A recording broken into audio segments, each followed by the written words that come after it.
Hey y'all, this is Moni. And this is Kat. Hey Kat. And this is the Fake Ass Book Club. Wait, can we both say it or no? All right, welcome back, you guys. It's your girl, Moni. And this is Kat. Hey, Kat. Hey, Moni. I'm very happy to be here. I am too. It's great to be back here at the Fake Ass Book Club. Mm-hmm. And it is very fake today. No books in sight. Not a one. I'm okay with that. Me too. I feel like, you know what, we just did 2 books back to back. We had some really heavy and relevant content, but I feel like this week's episode is definitely what I like to think about as a palate cleanser, if you will, to all of the oppression and, you know, enslaved people and teenage pregnancy. Of it all. Of it all. So you guys, without further ado, I want to announce our topic for this week, which is K-pop Demon Hunters, which featured on Netflix.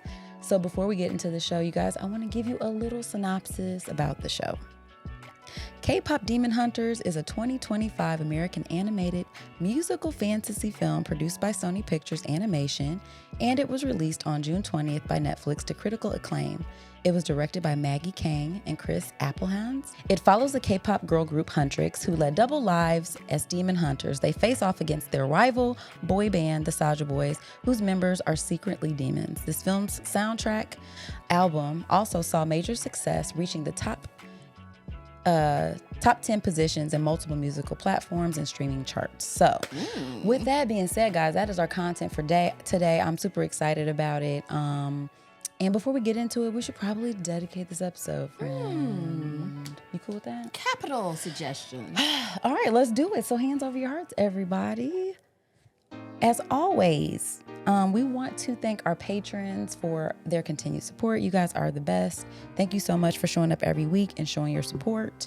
Also, this week, I personally want to dedicate this to my mom, who has been at my house helping me do these projects that we're working on, and just appreciate, just the showing up of it all, because that's not everybody can do that for you. Yeah, for sure. So shout out to you, mommy.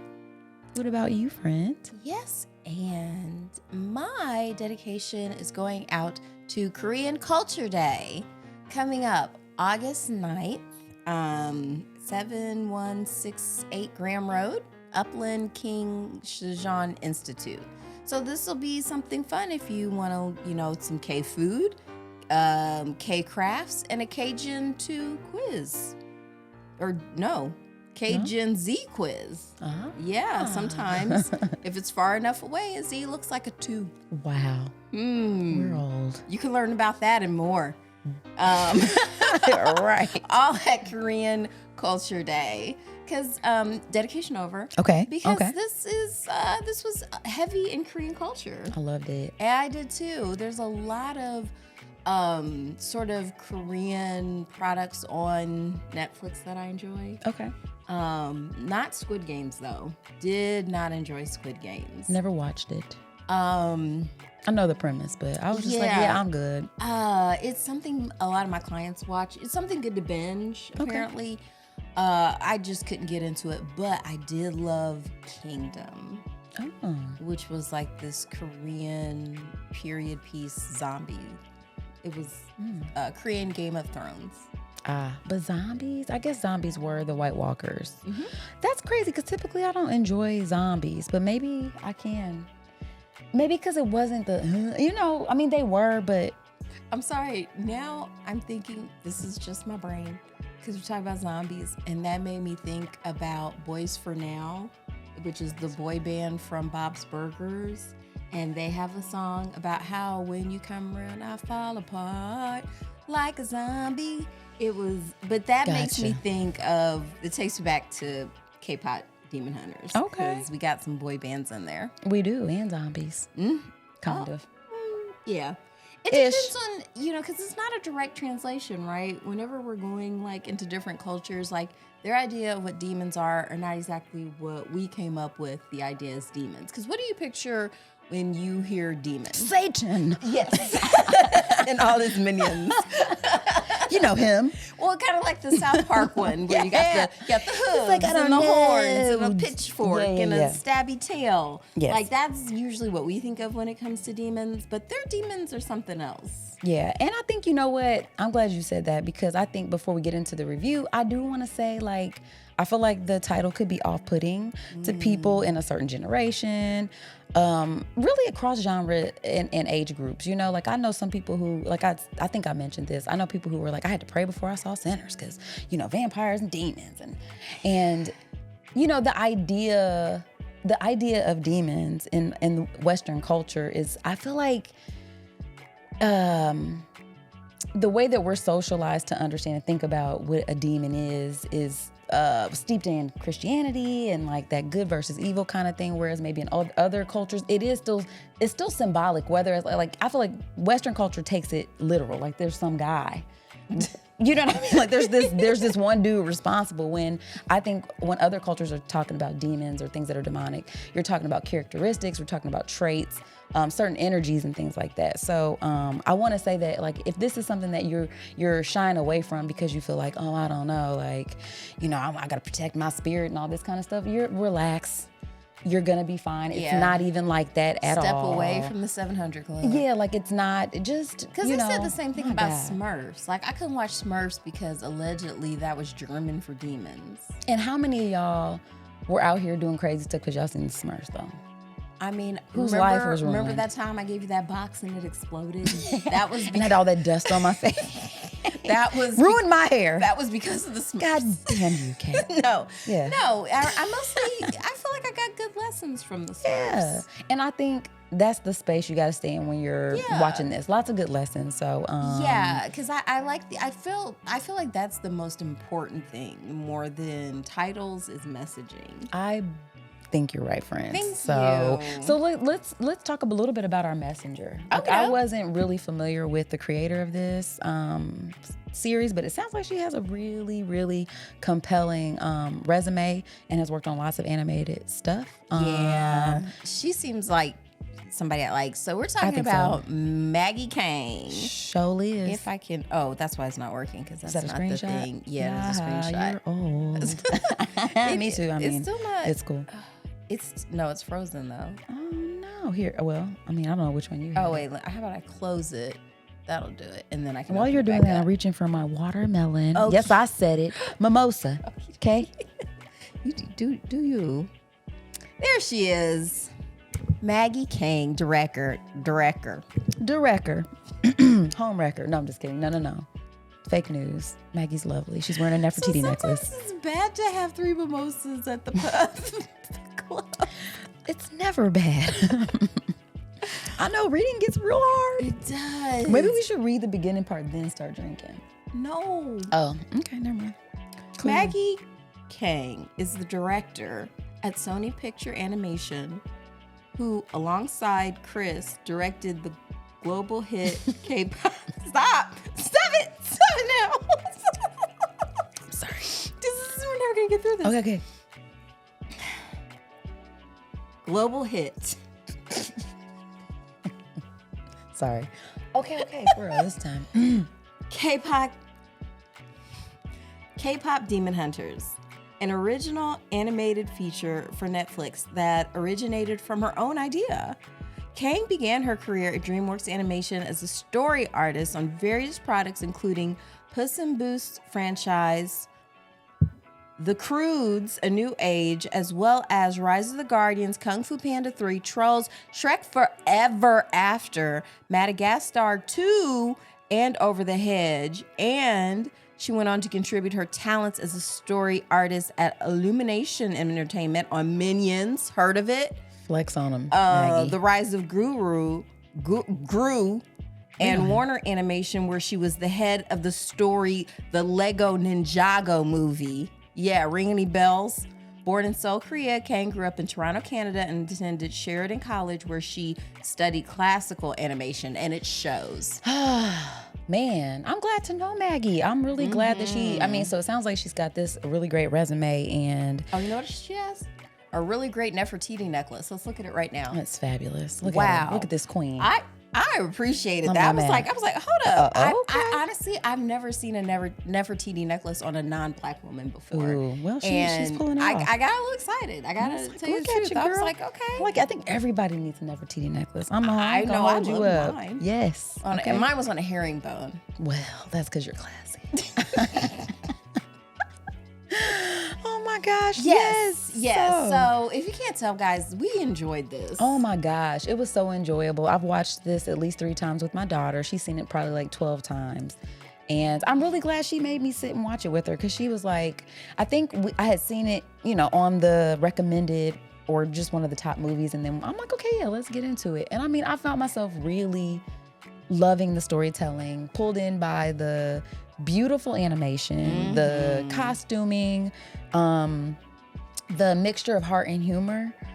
And, just like you said, the lesson in it, I felt like it was really important and timely, but also it was just so much fun. I mean, like, it was a good time. It was a good time. And I watched with my daughter as well. Mm-hmm. We both expressed disappointment that it was not a series because we just wanted more because we're greedy.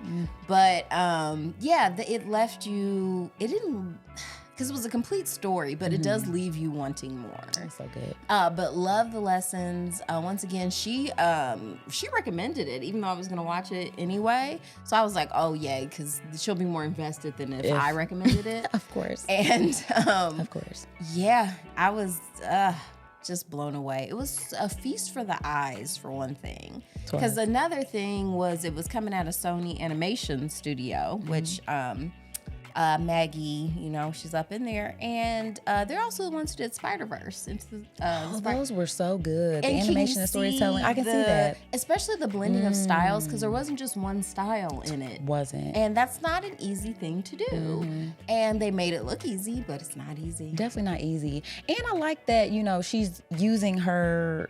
so it sounds like she was born in Seoul, Korea, grew up in Canada.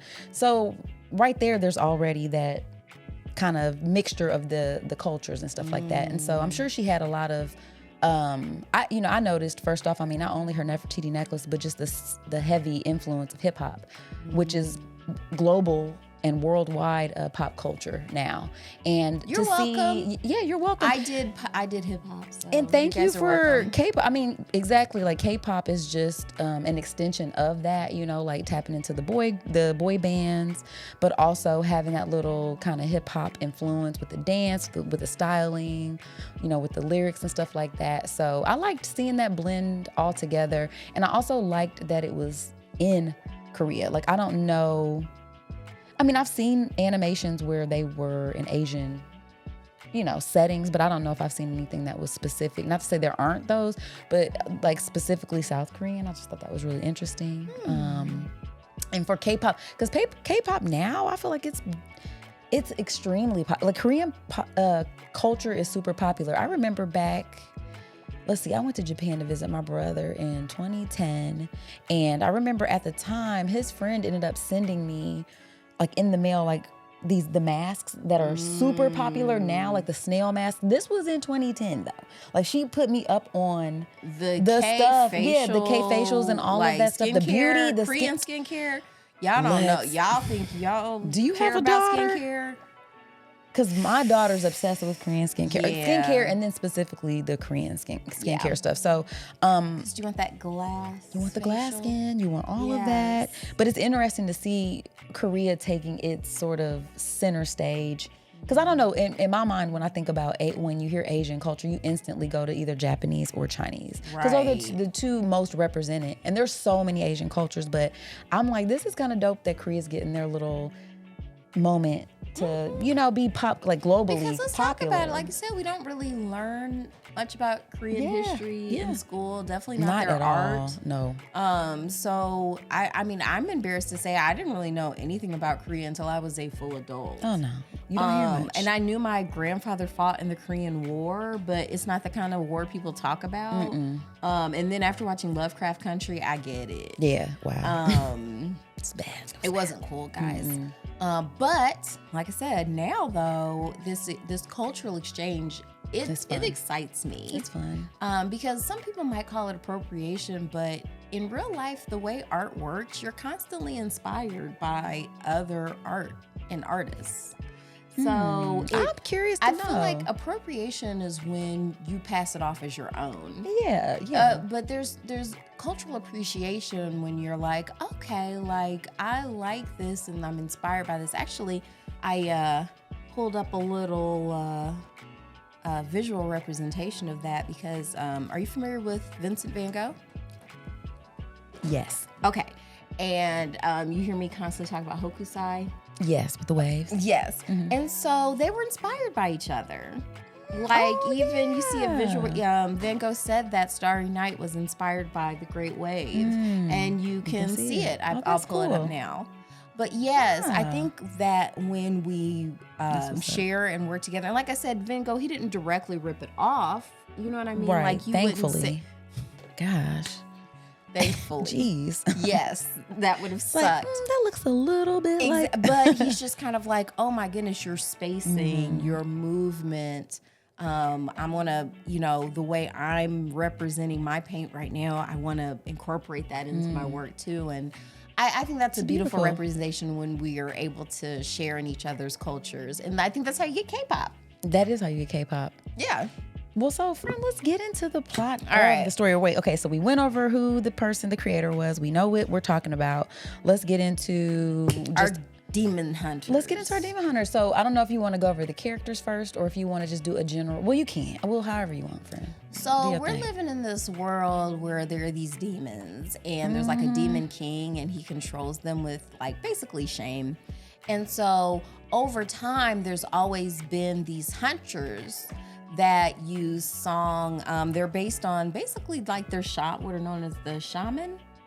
And they're credited with like basically doing the first concerts, which they, thought helped to protect the community. Kind of like Euros. Or the griots. Griots. I don't know if it's griots, because I don't know if the T's silent, if it's griots. It's always well, we'll say both. Griot. One of them. Yes. It's kind of like when we talk about sinners, about how this cultural storytelling is used as a communal healing and protection. And so over time, we get to see the different girl groups, and that was fun too. I liked it. I liked that. And then we come to present day, and so our Huntrix is the K-pop band of our demon hunters who are also pop stars. So they use their music as a part of their demon hunting and protecting the people. So we've got Rumi, we've got Zoe, and we've got Mira. And so, because Mira didn't have a ton of lines, but she was a great presence though. I liked, who was your favorite? Probably Mira. Mira? Okay. That tracks. I'm basic. I like They all liked them all. Yeah. And once again, Zoe was amazing as well. She was super cute. The style. But we'll just take a time out before it's like just talk about how amazing the styling was. The colors even. It was just so pretty. It was so pretty. And since we're talking about style, I didn't first of all learned the word epaulets on this show. Oh, I knew that from Michael Jackson. Right. I didn't realize I had been loving them all my life. Yeah. Like I have a whole jacket with them kind of on it and stuff. Like I love them. I loved their styling. I loved it all. It was so nice. Yeah. Every panel, everything was so exciting. And then also that purple dragon like ponytail, It was braided dope. Ponytail. I haven't seen anything that epic since Elsa. It was pretty good. And parallels in their stories a little too. bit. Yeah, you're trying to conceal, don't feel, don't let them see. Surely is. So she's constantly, I think I related to her too because she's trying to cover up all the time. And when I was growing up, I was real insecure about my skin condition I had. And so I never tried to show my arms and legs. But then it wasn't until I got over it and started getting some sun that it went away. See? So you just gotta, that's the whole thing. You just gotta be like, you know what, this is me. Everyone just deal with it. But yes, these are our three girls, and they're immediately lovable, immediately fierce. I've always been a big fan of martial arts. I love magical kung fu with glowing swords. With basically lightsabers. It was pretty dope. They had me sewn up right away. So you immediately get the action. You see them beat up a bunch of demons, and then go do a concert.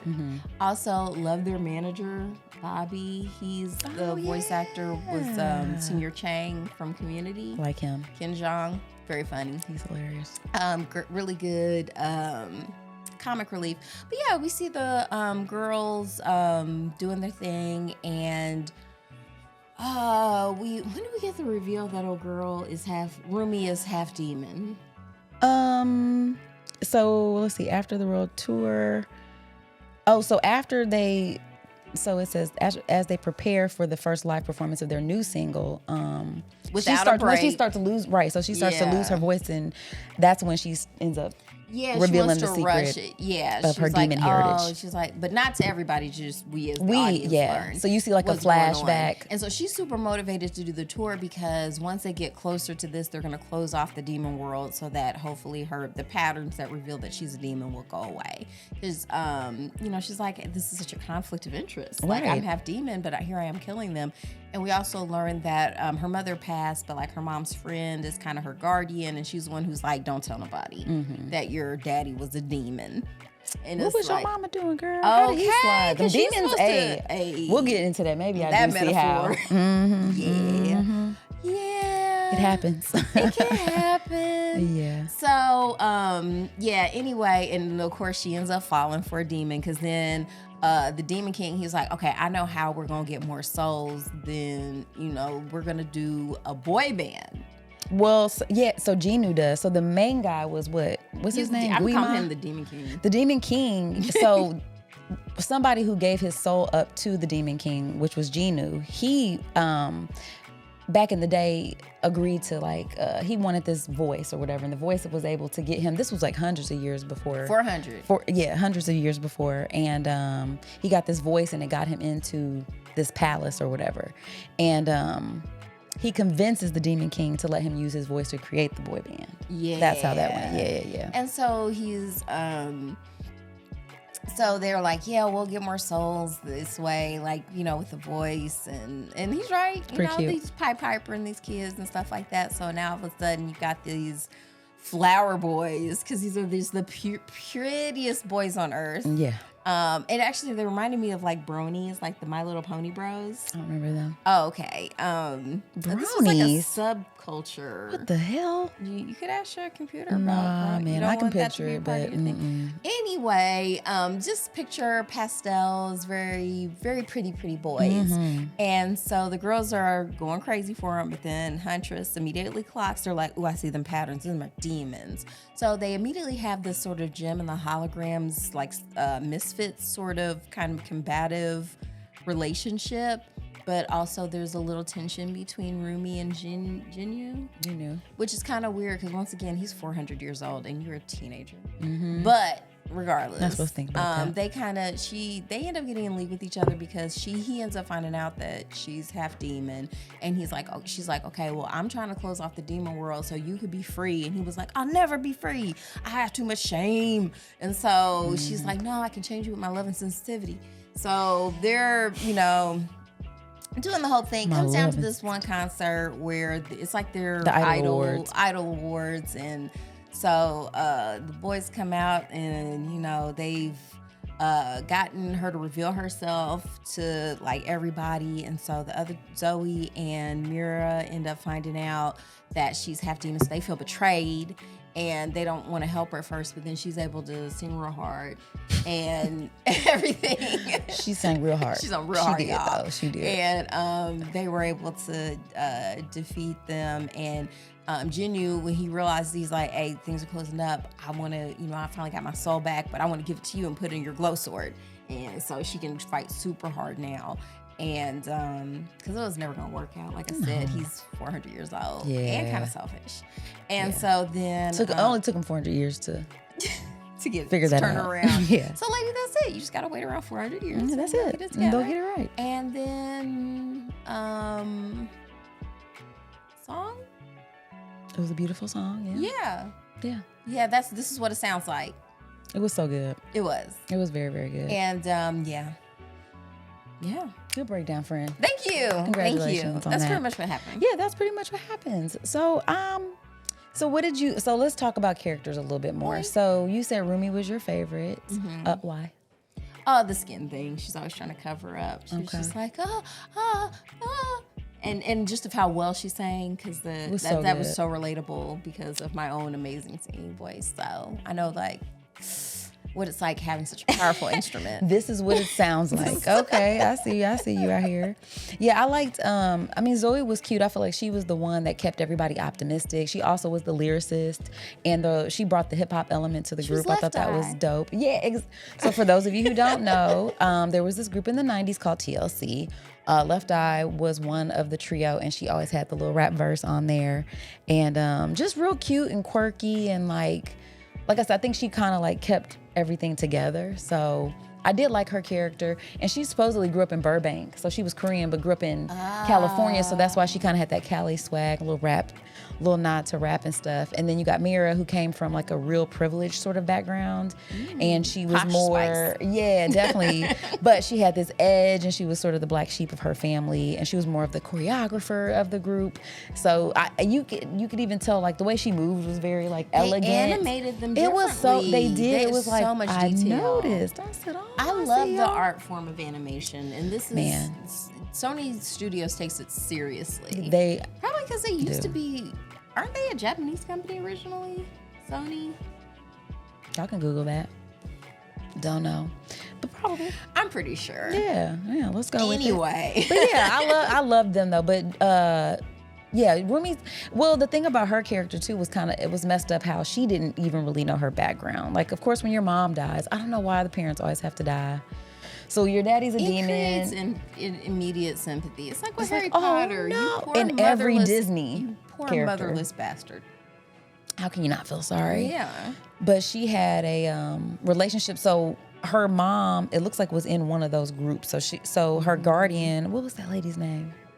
The lady who was taking care of her was in that group with her mom. Celine. Call her auntie. Okay. Celine, Aunt Celine. She was in the group with the mom, so she kind of took care of her. But I just thought it was interesting too how that happens a lot in family dynamics, where you're keeping secrets and concealing your identity of who you really are, or where your background is, under the pretense of protection. And you know, it was, so when they show the flashback of her being a little kid, like, what is all this? Like, does this mean I'm a demon? And she's like, well, all you'll have to do is just sing real good eventually, so you can seal up the Han Moon. My daughter would die that I'm saying it wrong.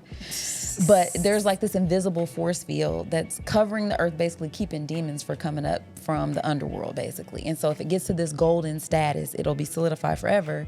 And she was like, once that happens, then your marks will go away. So you're working under this false pretense too. So not only do you not get a full sense of who you are, but you're being lied to in terms of who you actually are and what's gonna happen. So I thought that was kind of an interesting. Right. And I wondered too, because I really do want to see her backstory. Like that's the thing. That would like be I good. want to see how the mom. How did you? Like, right. I need to not see the demon. Well, maybe she didn't know he was a demon. That's true. You know, because sometimes they can hide it.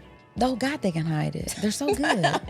They're so good, especially if you don't want to fucking see it. Yeah, sorry, that part. Especially if they're like, doing a dance. It's like, you're my soda pop. You're my soda pop. Oh my gosh, the shoulder. You're my soda pop. You guys have to see it. It's so stinking cute. Yeah, so cute. But yeah, I thought that added a layer of, you know, storytelling that I thought was really relatable to families across the board. Like that happens all the time where you're not getting all the information. So, you know, having to find yourself when the information you have about who you are isn't even complete.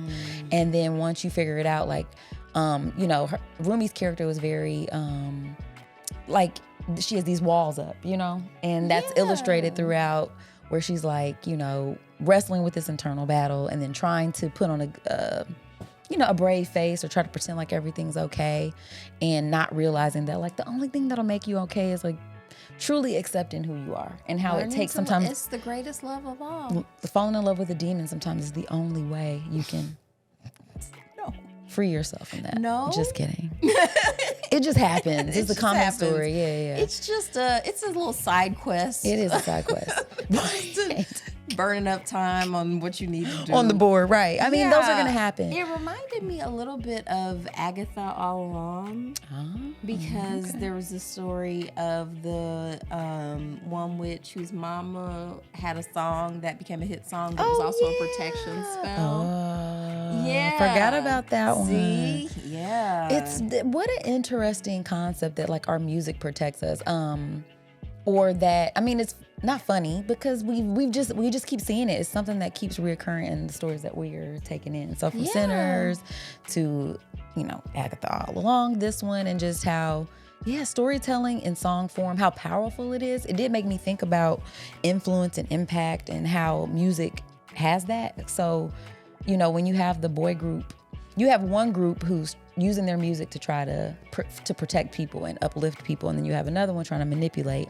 And I'm like, it seems like a commentary on the music business in general and just really pop culture, because it's very dangerous who you let your kids or even yourself be influenced by. Like, you're hearing these messages over and over again, and even though it's entertaining, I liked that song, that the Idol song that the Saja Boys sang at the end when they were trying to get everybody's soul.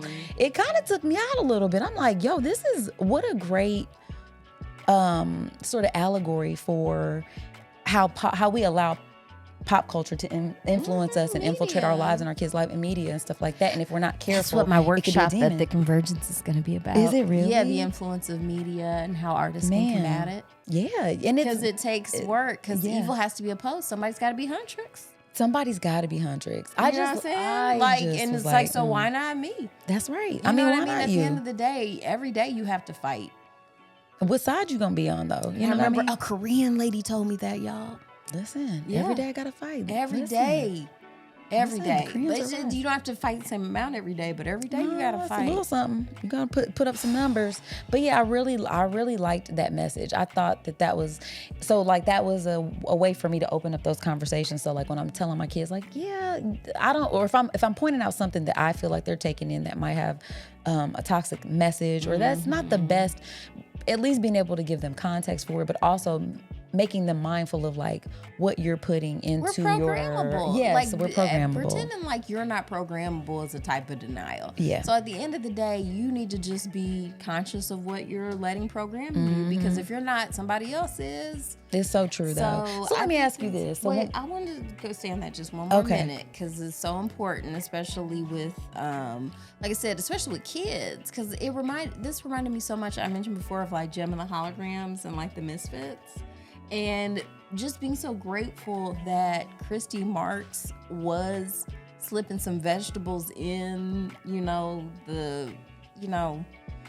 or like putting the medicine in the candy, you know what I'm saying? Like it was these, because when I go back and listen to their songs, I'm like, oh, this was very good messaging, as opposed to, it ain't no fun, so by the time that came around, I already had a bunch of messages about like, I actually don't have to do anything I don't want to do. And then, and then you're like, oh, this is fun, but no.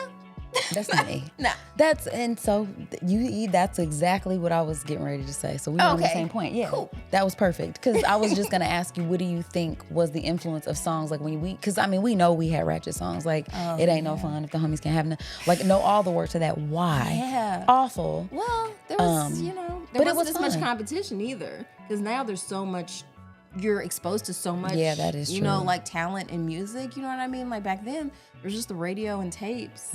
So you're listening to it over and over and over again. But my question was going to be like, what keeps you from, like, why do you think that you didn't get that sort of message that you were the girl that they were talking about? You know what I mean? But you just kind of touched on it. You already had been pre-programmed before then too. Too embarrassed to be seen naked with my skin condition.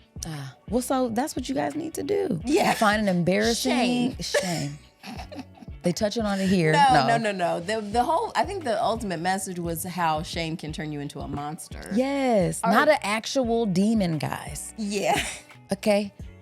Yeah, it's a metaphor for how it can start to corrupt you if you can't get past this whole thing. It's like, yeah, you messed up, now what? Yeah, what do you do? Yeah, you gotta beat yourself down forever for 400 years and then, yeah, it just doesn't go anywhere. Like the acceptance comes. But I do think like as we're talking about programming kids or even adults, like just being mindful of what it is that you're actually taking in. Yes. And I think because as we become adults, we think that we're not like, oh, I'm done being programmed. I'm not a kid anymore. No. There's so many things I have to catch myself still where it's just like, oh, come on, dum-dum. It's like, dang it. And then my little refrain of, I wish I was better. And I'm wishing myself better. Yeah. I get a little better. But I'm not perfect. No. I'm just some lady from Indiana. I'm trying with a watermelon with a mimosa. watermelon mimosa on Sunday. That's good. I just... Okay. Well, I wanted to ask that specifically because I'm like... you have to answer it too. What? Oh, it would same. I guess the same kind of thing. Because it's funny because my brother brought that up because we had a side conversation along these same lines and stuff, and I was making that point, and he kind of was like, "But you wasn't out there doing all, you know what I mean? We didn't become a caricature of what we heard in music, but I think it comes down to that strong foundation. That's not to say that there aren't people who get, air quotes, raised right and still go wayward. I mean, we all have our own individual choices, but I guess, there has to be a way to parse entertainment from real life. So I think there was always a part of me that understood that was like for entertainment, and even though it was kind of awful in a way, like it just seemed like fun to me because I'm like, wow, this is crazy, man. That's like it just didn't relate to me. It reminded me so much of the Muppets because of how it's so absurd it was. Right, you have these raunchy lyrics. In my mind, I was like, ain't no fun. They did a great job with that, for the record. Like the contrast of the messaging being awful, but also just like this playful tone. It was the contrast. So it was more so like the tone of it was festive and fun. You're like, hey, man, maybe on the Patreon you guys will sing it one time. But but that was good. That's what kept me from it. Yeah, but I think that was one of the things I intensely enjoyed about the show was the fact that there was a lot of mindfulness going into it. I guess that just leaves the question, what is the role of ratchet? Like how much should ratchetry play a role in our lives? Because I like a certain amount of it. Mm-hmm. I think if it's not like harmful, like I think when it starts to actually affect, like if it spills into your work life to the point where you're putting your career at risk, or it's like, oh, you got fired because what now? Or you know what I mean, your personal life is blowing up because of ratchet choices and stuff like that. I mean, I think there's a certain space for things that aren't exactly polished. Like it's the same kind of thing. It makes me think about what Layla Motley was able to do in the book that we reviewed in terms of the girls who grew big. Like, I think when we typically think about teenage moms, there's always this negative connotation. I don't say that to romanticize being a mom as a teenager, but I mean that to say, like, there's a way to take in things that aren't polished and perfect and find appreciation for them. So I just think if it's not ruining your relationships or, and you're keeping it on the fun side, that it's probably fine. You know what I mean? There's nothing wrong with that. Because there's elements of me that always enjoy being in the hood, like always. Like, I mean, there's a certain part of like, anytime I go back to Detroit, like if I'm in the city, sometimes I'm like, I like some of the like the sounds and sights that I see. I mean, like I wouldn't want to necessarily be there all the time. That's what I'm saying. That's like I don't want to be in the South. Yeah, like I don't want to be like drenched in it every day. Like that could be too much. But there's a certain part of it that feels like home. So I can definitely get being like, I mean, I like baby hair and I want a plate of fried chicken and spaghetti. Yeah, with the white piece of bread and some hot sauce. Like, fuck yeah. Like green beans. Yeah, ain't nothing wrong with it. So I think it's like a nice mix is good for me. But okay. But that's pretty good too. I like that, friend. Alrighty. What about the female friendships and connections, friend? Once again, reminded me of Gem and the Holograms, where that's like sort of central to it and why it was so fun for me, and why when it looked like they were splitting up at the end, why that hurt, where it was just like, no guys, it's still roomy, okay guys, like don't. But how lies can tear things apart though, like when you're not living authentically. But also feeling how they must have felt hurt, because it was like this whole time. Yeah, you didn't even know. It's like, and then when she's singing about how, like seriously, in my feels, where she's like, I'm sorry I didn't trust you to show you who I really was and stuff, and it's like, oh, that actually was on an episode of Rick and Morty when Mr. Poopy Butthole was just talking about, do you ever think about how, this was deep, where he was like, how, we hide who we really are from people because we think they can't accept us. It's like, I wish I didn't do that.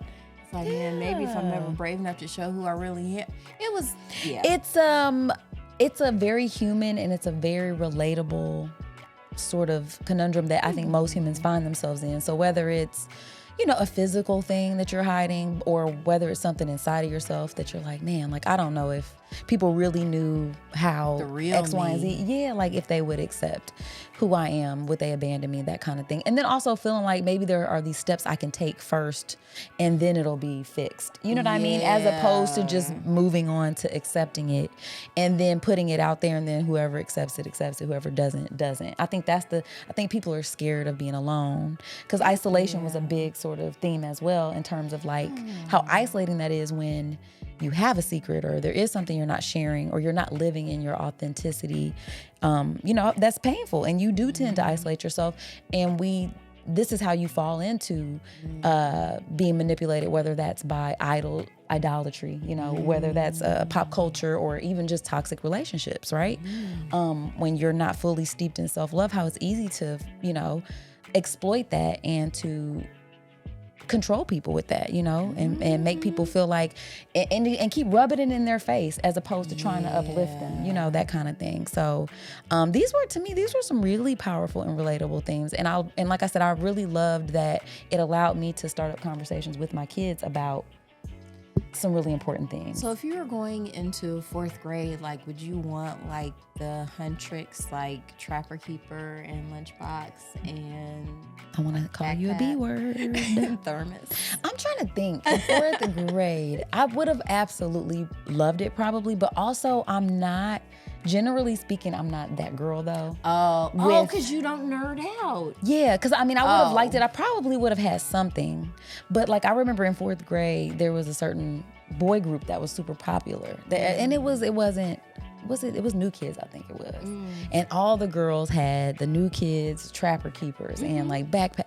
And I was like, You these get, like, hoes. baseball cards. These hoes. I mean, and it might have just been because I didn't like them. That I thought it was corny. So I don't know how it would have felt to be an actual 4th grader and there was something that I actually loved. Yeah, But and they had merch. But if it was like Anne Frank version, because it's giving Anne Frank for you guys. Anne Frank? Lisa. Jeez, not Anne Frank. Help her. I'm so ashamed of who I am. But we did talk about her a lot last episode. So Oh my gosh, you guys, not Anne Frank. Lisa Frank. Lisa Frank. Oh my gosh, another Frank, but just Still important. we love Anne Frank. Yes, absolutely. Still Lisa Frank did a lot of visual art on like school supplies when we were in the 1900s, where we're from. Hyper loved it. saturation. So beautiful, rainbow colored stuff. So yeah, I mean, I loved that kind of stuff. Yeah, the me that I wish existed back then, probably yes. No, don't do that. You need it. Because just imagine if everybody was dweeby fangirls. Like, that's not fun. I guess not. You know what? It takes all I probably kinds. would have secretly had it. I wouldn't have been in school with it.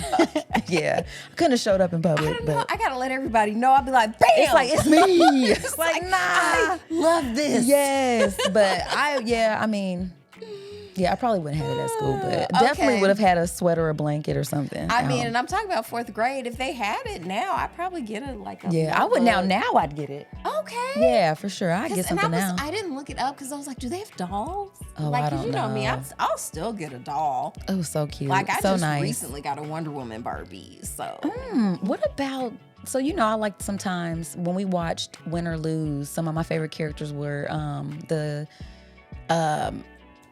Francis, the janitor, who wasn't a main character, but just they bring that element of comic. Yeah, I liked the cat and the bird. Like, I liked when that weird cat popped up. Oh, God.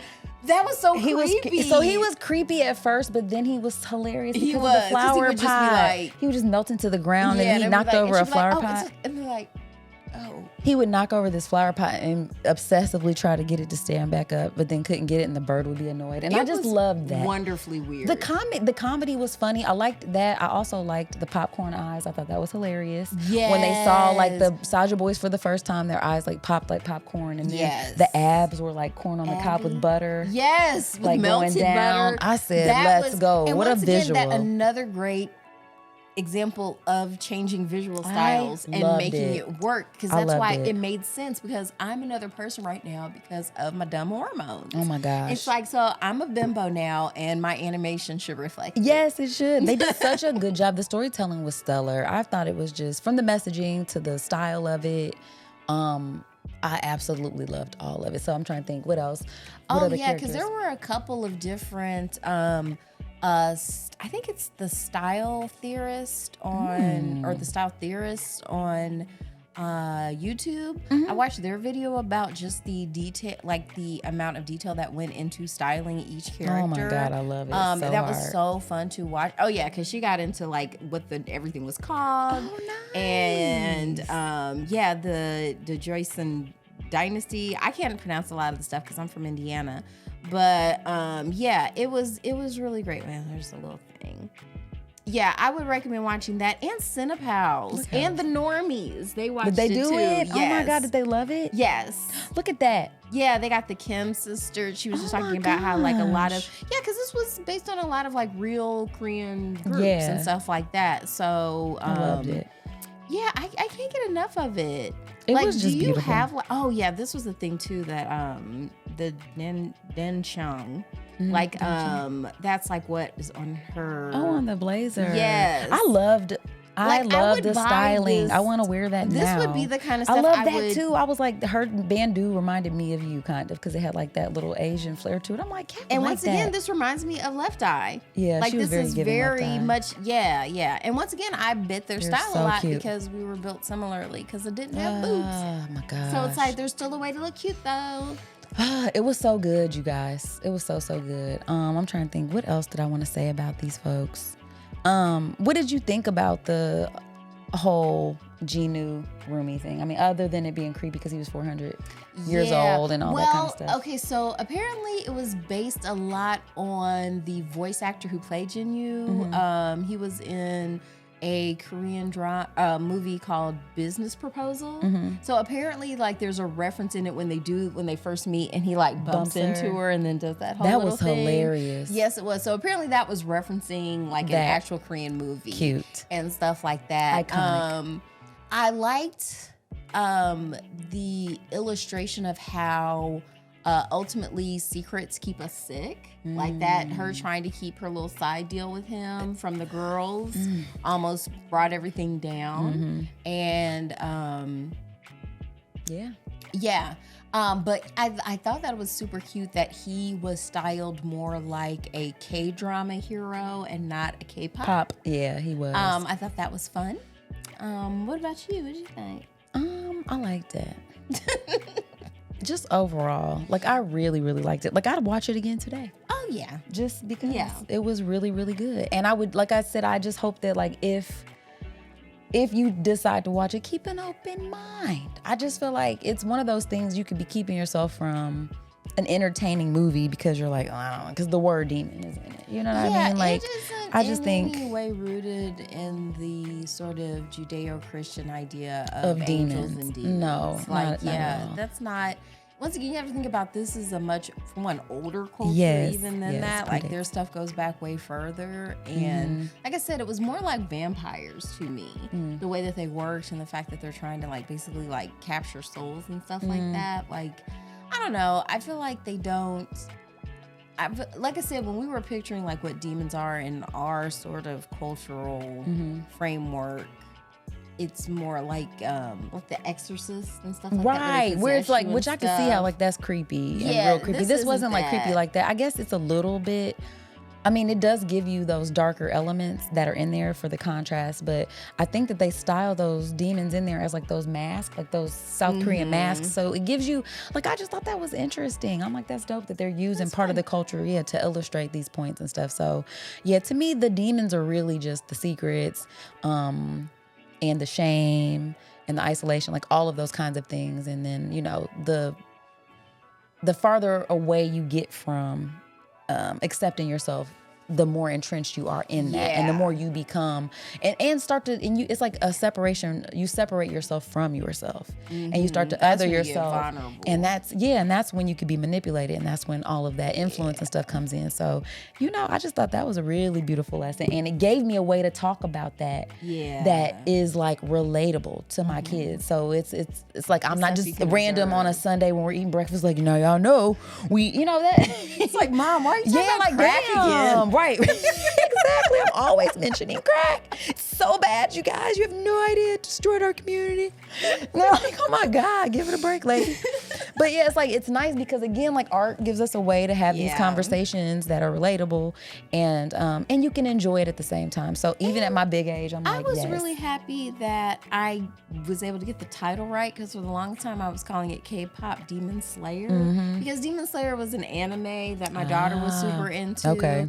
And once again, it was the same thing where one of the characters was like, she had gotten like bitten. Like I was saying, it was like more like a vampire. She got bitten by a demon, and her brother was trying to get her turned back and stuff. And that's a good brother. Had to like keep a thing in her mouth to keep her from biting people. It was a whole thing. It's a lot of work. Yeah. My God. Yeah, but like I'm saying, like if you watch the anime stuff, you're familiar with kind of the Asian take on demons. Oh, yeah. And it's just nice to, I think, be able to put that to the side. You know what I mean? I'm not like saying you have to watch stuff that makes you uncomfortable, but like if you've not seen it, you don't really know. And I don't think that if you go in with an open mind, you can really be like, oh yeah, no, this is detrimental to your soul. Like it's not. It's actually not though. You wanna take a break? Yeah, let's take a quick bake. I'm baking. Bye. That's it. We'll be right back.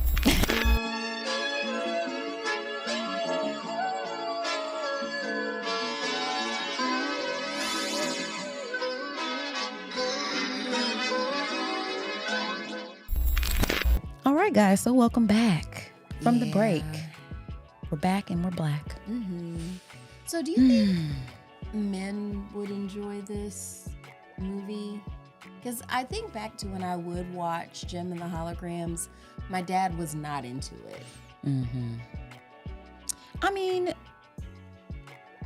because we did watch a lot of stuff together. We both enjoyed it, like Star Wars, Star Trek, Indiana Jones.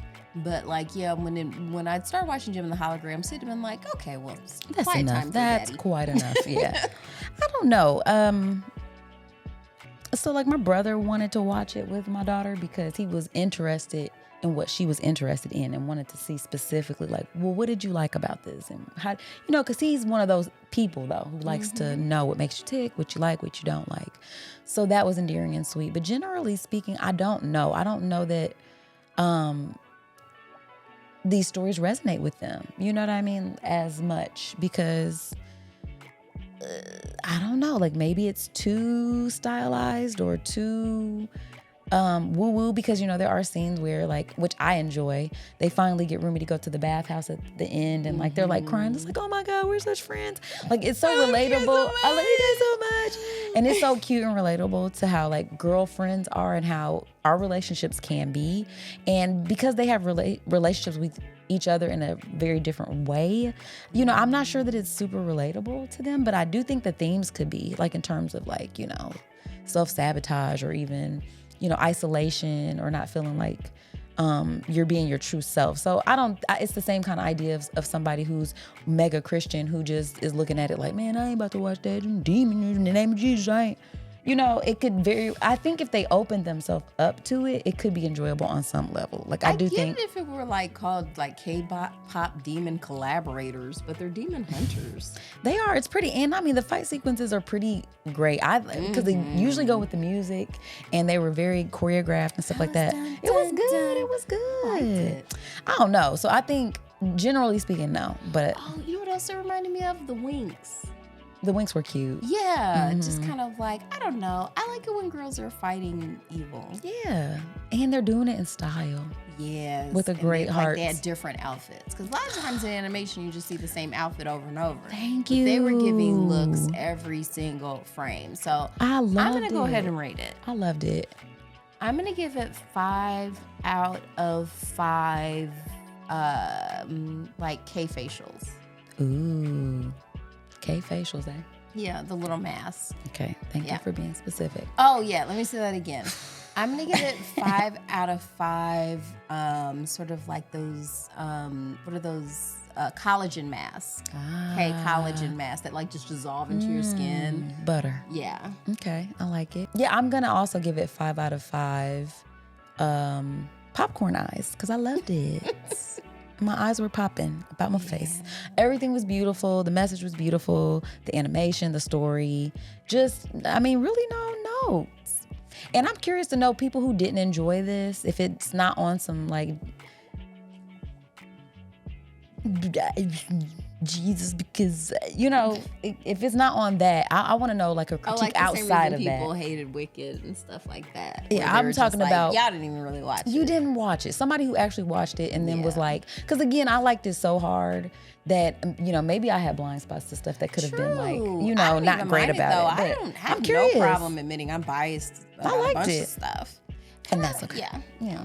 So I'd be curious to know, like, what were the elements in it that was like, man, this was kind of this or that. But I liked it a lot. I didn't watch any review stuff on it either, so I'm not really sure what the other side of it would be outside of it just being like, well, it wasn't. Once again, my algorithm's feeding me stuff that it knows I want to see here. But to me, I feel like it's been sort of universally accepted. It was so good, you guys. You should definitely watch it. I think you'll like it. Yeah. I think it'll be great. So, you guys, I think it's time to spin that doggone wheel. So let's get to it and spin it. Da-da-da-da. All right. Okay, guys, up next, we do have a book this week. The book is called What in the World by Leanne Morgan. So I'm getting into it. I don't know who she is yet, but I'm going to know by next week. Yes, I think you'll enjoy her. She's a Southern comedian, Tennessee. She's got this thick accent. It's so funny because actually says, what in the world? Oh, wow. Like, that's how she does it and stuff. So, once again, I just need one more little light, fluffy thing before we get back into the real world. Because this week is already going to be mad real. You know what? I appreciate that. This is supposed to be our safe space, friends. So we got to take it slow and do what we need to do to preserve ourselves, So I'm into it. I like getting to know new people. So I'm curious. But I feel like after this book, though, we'll have earned the pizza party. For sure. I think so, too. Maybe we'll actually have pizza next time. That sounds good. Yeah. Okay, so remember that and bring some. Your body belongs to you. Sure does. And you guys, be involved in the stuff that you love. Life is short. And we'll see you back here next week, hopefully. Tell a friend, guys. Fake Ass Book Club is where you should be. We love you. Peace. Bye. Before we go, we must give thanks to Urban Nerd for providing our music, and legal services were handled by Trezanae M. Atkins. If you like what you heard, please feel free to join us every Wednesday for another Fake Ass Book Club. Cheers. Thank you guys for listening. You can check us out at thefabpodcast.com. Please subscribe, rate, and review our podcast wherever you're listening right now. We want to hear from you. Come put it in our life. Thanks again, and until next time, peace, love, and the Fake Ass Book Club. We out. From the screenplay that they co-wrote with the writing team of Danya Jimenez probably, because Jay's her... Jimenez. Ancient Jimenez. And power. And Hannah...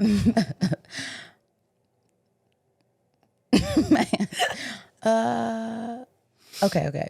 A screenplay they both co-wrote with the writing team of Danya Jimenez and Hannah McCann. I don't know why. McMahon. Is that McMahon? It can't be. I'm not getting you drunk anymore. McMahon. How is that McDonald's McMahon?